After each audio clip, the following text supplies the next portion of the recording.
మహావాక్య రత్నావళి page number 15. మహత్పదం జ్ఞాత్వా వృక్షమూలే వసేత్. మహత్పదం అనగా పరమాత్మ, సత్యలోకము, వైకుంఠము, కైలాసము. ఇది ఉత్తమ స్థానములుగా అన్నింటికన్నా ఉత్తమము, సర్వవ్యాపకమైన చిదాకాశము. పరమాత్మ ఇప్పుడు అంతటా సర్వవ్యాపకంగా ఉన్నాడు. బ్రహ్మము అనేది సర్వవ్యాపకంగా ఉంది. కానీ ఆ కొన్ని స్థానాల్లో ఉత్తమ స్థానాలు చెప్తున్నాడు. ఎందుకంటే అక్కడ వాళ్ళు ఎక్కువగా ఆ బ్రహ్మాన్ని తెలిసిన వాళ్ళు, ఆ బ్రహ్మస్వరూపాన్ని తెలుసుకొని ఆ బ్రహ్మమాత్రంగా నిలిచి మహర్షులు అనుభవించేటువంటి వాళ్ళంతా ఎక్కువగా ఉన్న కాలం కాబట్టి దాన్ని గొప్పది అని చెప్తున్నా. ఇది నిర్గుణము,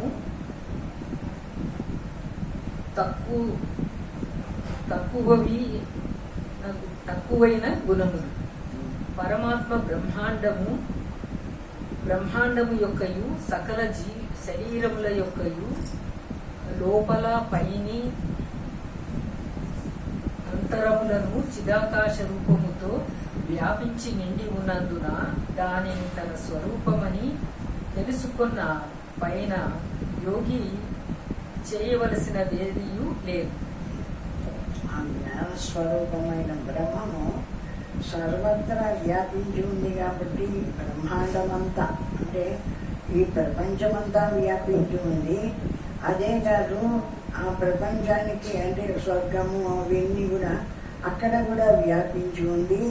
కాబట్టి ఆ బ్రహ్మము అక్కడ వాళ్ళు ఎక్కువగా ఆ బ్రహ్మత్వాన్ని అనుభవిస్తారు. ఇక్కడ ఆ స్వర్గము అటువంటి గొప్ప స్థలాలు కాబట్టి అక్కడ ఎక్కువగా బ్రహ్మస్వరూపాన్ని గురించి తెలపడం ఉంటుంది. ఎవరు ఒకరితో ఒకరు మాట్లాడుకున్నా, ఆ మహర్షులంతా కూర్చొని మాట్లాడుకున్నా ఏం మాట్లాడుకుంటారు అక్కడి వాళ్ళు అంటే బ్రహ్మస్వరూపాన్ని గురించే ఎక్కువగా మాట్లాడుకుంటూ ఉంటారు. ఇక్కడ మన వాళ్ళు ఎక్కడో ఒకరు ఉంటారు ఆ బ్రహ్మాన్ని గురించి మాట్లాడేటువంటి వాళ్ళు. ఇక్కడ తక్కువ, అక్కడ ఎక్కువ. ఆ లోకాల్లో ఆ పుణ్య లోకాలు కాబట్టి అక్కడంతా కూడా పుణ్యం చేసిన వాళ్ళే ఉంటారు కాబట్టి వాళ్ళు ఆ బ్రహ్మత్వాన్ని విచారణ చేస్తూ ఉంటారు ఆ లోకంలో వాళ్ళు. తాను బ్రహ్మస్వరూపుడైనాడు కనుక ఏదో ఒక చెట్టు క్రింద నిశ్చింతగా ఉండవలెను అని భావము. ఇది బాహ్యార్థం. బయటికి చెప్పేది ఏమిటి అంటే బాహ్యార్థం అంటే ఏదో బ్రహ్మస్వరూపం తెలియబడిపోయింది కదా, ఇంకా ఫలాంటి బ్రహ్మము అని తెలిసిన తర్వాత ఇంకా నీకు ఈ ప్రపంచంతో ఏమీ పని లేదు కదా, అవసరం లేదు కదా.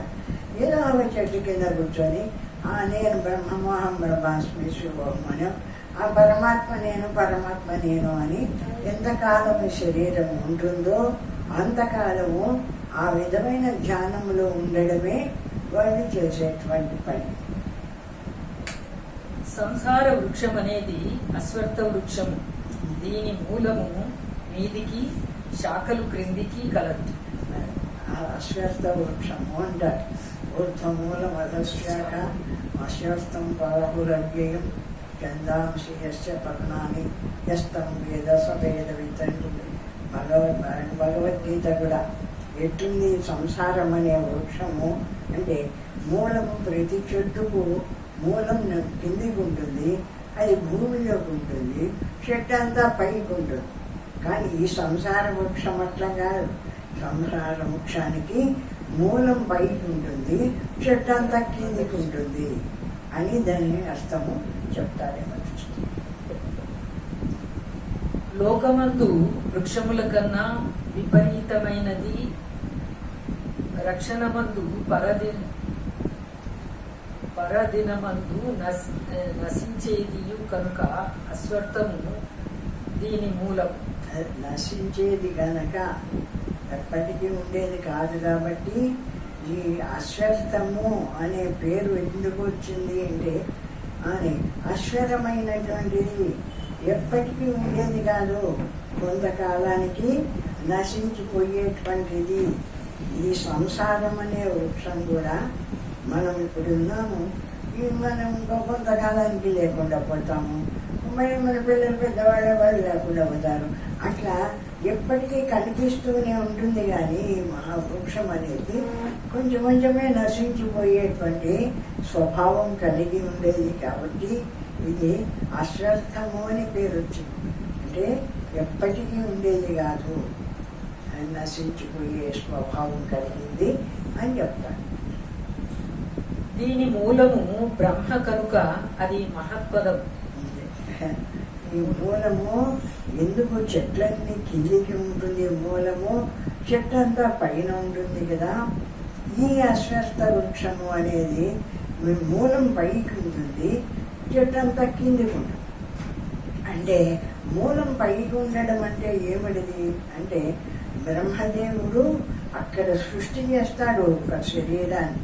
ఆ సృష్టి మొదలు తర్వాత వానికి బిడ్డలు, వానికి బిడ్డలు, వానికి బిడ్డలు, వానికి బిడ్డలు, ఇట్లా కిందికి పెరుగుతూ వచ్చింది. మూలం పైకి ఉంది, చెట్టు కిందికి పెరుగుతుంది. సంసార వృక్షం, ఈ సంసార వృక్షం అంతా ఇట్లా కిందికి పెరుగుతూ ఉంటుంది. కాబట్టి ఇది శాశ్వతమైంది కాదు. మన మనవాళ్ళు వాళ్ళకు మనవాళ్ళు అయ్యాడికి మనం పోతూ ఉంటాం. పైన ఉండే వాళ్ళంతా నశించిపోతూ ఉంటారు, ఇంకా పుట్టే వాళ్ళంతా మళ్ళా పుడుతూ ఉంటారు. వాళ్ళు మన